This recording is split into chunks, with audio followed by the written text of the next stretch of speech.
Prayer house మరియు centre సంఘముల తరపున దయామయుడైన యేసుక్రీస్తు నామములో మీ అందరికీ నా వందనములు. ఈరోజు దేవుని వాగ్దానం 103వ సంకీర్తన 17-18 చరణాలు. యెహోవా యందు భయభక్తులు గలవారి మీద ఆయన కృప యుగయుగములు నిలుచును. ఈ కీర్తనను చెప్పిన మేళ్లన్నీ దేవుని పట్ల భయభక్తులు కలవారు మరియు ఆయనకు లోబడేవారే పొందగలరు.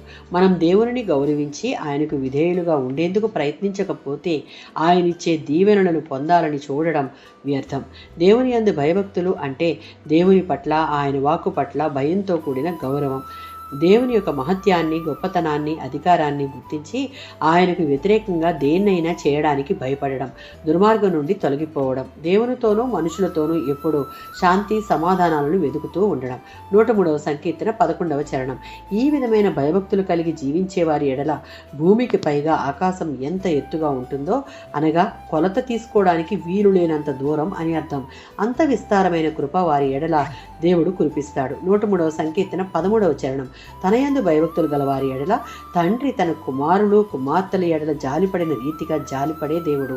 ఎందుకు అంటే దేవుడు దయామయుడు, ప్రేమామయుడు కనుక తన పిల్లలమైనటువంటి మన యొక్క సంక్షేమాన్ని అన్నిటికంటే ముఖ్యంగా వాంఛిస్తాడు. దానికోసం పని కొనసాగిస్తాడు. 100వ సంకీర్తన 5వ చరణం. దానికి గల కారణం దేవుడు మంచివాడు, కృపామయుడు, విశ్వసనీయుడు, ఎన్నటికీ మారనివాడు కనుక ఆయన దృష్టికి నీతి న్యాయములను అనుసరించి యథార్థంగా జీవించేవారంగా ఉంటే ఆయన మన ఎడల చూపే కృప శాశ్వతంగా ఉంటుంది. ఆయన యొక్క విశ్వసనీయత తరతరాలకు ఉంటుంది. ఆమేన్.